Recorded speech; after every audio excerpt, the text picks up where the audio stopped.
Hey there everyone, SQ here. We are back once again with another DNF Duel video. And today I wanted to talk about some very important tips that I feel like are pretty important to the game. And there are some common mistakes I'm seeing from a lot of lower to mid-level players currently. None of these things really deserve their own video, so I just wanted to do like a top 4 tips video and just kind of briefly brush upon these topics in just this one video. So everything we're going to talk about, they're a little bit smaller, but I do think they're actually pretty important to just doing better at DNF. I think is a lot of ways that these things that we're going to talk about can really help you. So to start things off, we're going to start off with the most important tip. I actually thought about making it its own video, but I don't think it quite deserves it. Most important tip you can take away from this video. I am literally begging you, please stop getting throw baited.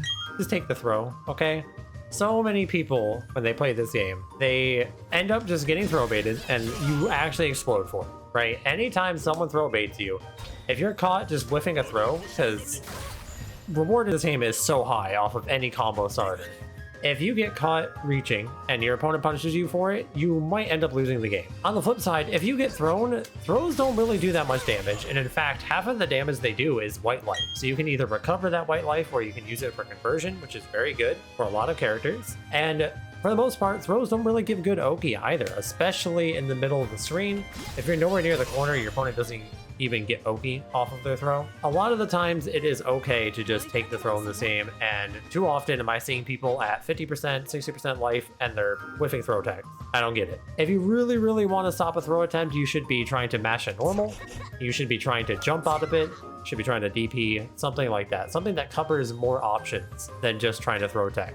Because the other problem with throw tagging too is that because of the fact that you're left so close to the opponent, a lot of characters after throw tech, they're actually at advantage. So for example, with Dragon Knight, she has a 5-frame normal. So after a throw tech with her, if I just press 2A after, Crusader in this situation can't do anything about it. The only thing he could do is mash DP, right? So tagging the throw isn't even rewarding. It's not even a good situation for you most of the time, unless of course your character has faster normals. Kind of on the flip side of this, I think you should be throwing people less. I see a lot of people playing this game like it's a strike throw game, right? They get their opponent blocking, and they want their opponent to guess on whether you're going to throw them or not.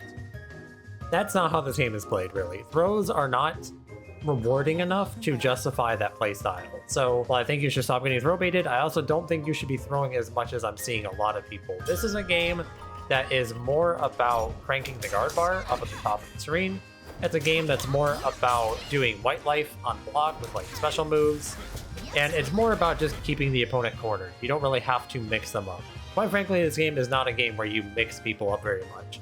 You either guard break them, do chip damage, or you just box them in the corner and you keep them there. That's my number 1 tip. That tip is super duper important, and people need to stop getting throw baited. Please, I beg of you. So my next tip is that roles in this game are they have their place, but I think people use them a little bit too much. And I think it might be because people are a little bit uninformed about how roles work.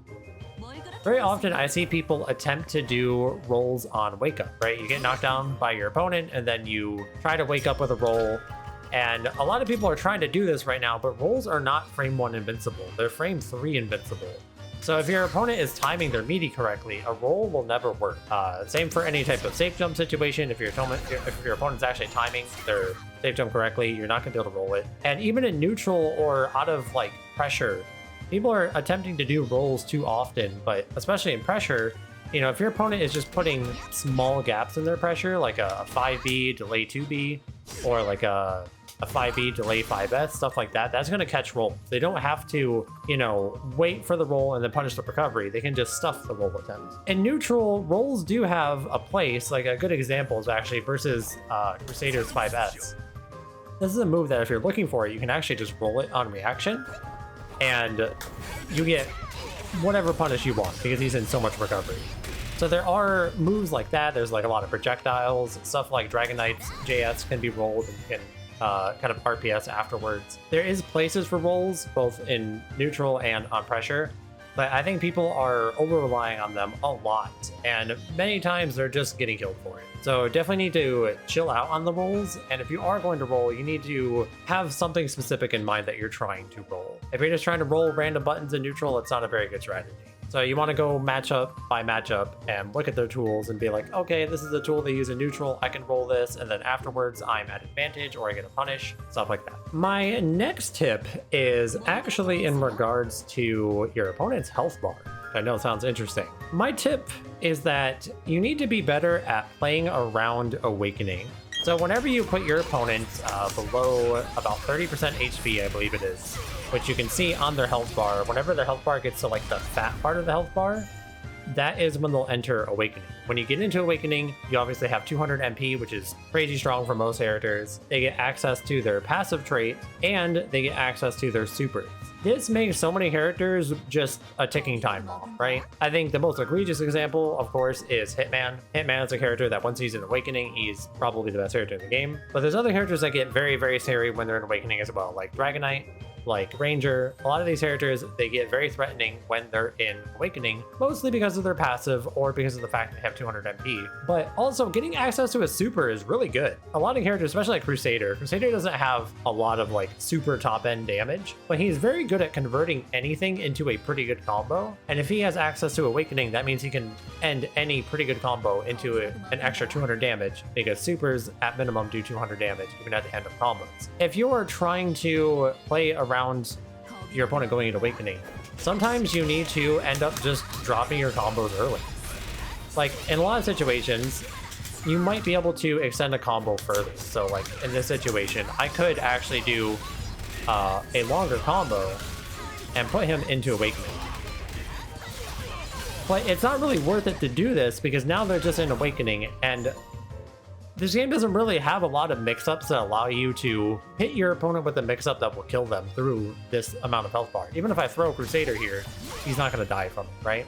So a lot of the times it is better to just end up dropping your combo a little bit early, and then looking to get a hit that you can kill your opponent through their Awakening instead. This is not an easy thing to do. It's actually pretty difficult to like pay attention to your opponent's health bar and pay attention to like your tools and how you can hit them to kill them through the amount of life that they have remaining. Avoiding your opponent getting Awakening is really important in this game, pretty much for any character. Some characters are more egregious about it, like Hitman, but pretty much everyone, if you can play around Awakening, it's really good. The only other exception to this is that if you can do enough damage to your opponent that like a throw will kill them, then it can sometimes be worth it. Not against Hitman, because it is DP being safe, but against other characters, it can be worth it to maximize that damage. That way you can put them in a situation where they have to guess on throw or not for the game. My last tip for this video is actually something that I'm still trying to get better at using, but it has to do with conversion. Pretty much every character has some decent way to be able to use conversion, whether it's in neutral, whether it's in combos or in pressure or whatever. However, a lot of people like just don't really pay attention to it. Conversion is kind of awkward because you only have access to it when you have white life, but there are key situations in this game that you can always guarantee that you'll have white life after. So for example, after you get guard canceled from the opponent, if your opponent guard cancels you, you will always have white life from it. This is a situation where you can always guarantee that you're going to have white life. Another situation is just anytime you block a special move, right? Like if your opponent is doing pressure, a lot of people end pressure with like a special move, right? It's pretty frequent that you'll see like a Dragonite player, they'll end pressure with a move like this. Once you block that move, you have access to white life. Now, what you're going to do with that white life depends on your character. I can't really tell you, right? A character like Crusader, he has access to something like you can do wall into conversion if you want. You can do 6S into conversion and run in behind it. The strength of your tools may vary with conversion, but I highly suggest just getting like 1 or 2 basic uses for it and keep it in mind. Whether it's just, you know, knowing that you can extend a combo, like if I get a hit like this with Dragonite, I can use conversion to convert off of it. Whatever it may be, you know, again, it depends on your character, but just find a basic use or 2, and it's very, very important, especially because another little thing about conversion that is important is that it actually gives you MP back as well. So knowing how to just use conversion, even if it's just to get your MP back, mid-combo, mid-pressure, and neutral, if you're on defense, that way if you end up blocking again, you're going to be able to have MP to guard cancel. That part of conversion is also very important. Yeah, those are just some 4 basic tips that I feel like could go a long way for a lot of people, just from what I've noticed from the general player base. Let me know down in the comments below, what did you guys think? Do you think these tips are good? Do you have any tips of your own? You can let the other people know what you've been doing. But that's gonna do it for this video, guys. Thank you so much for watching. I hope you enjoyed, and I'll see you in the next one.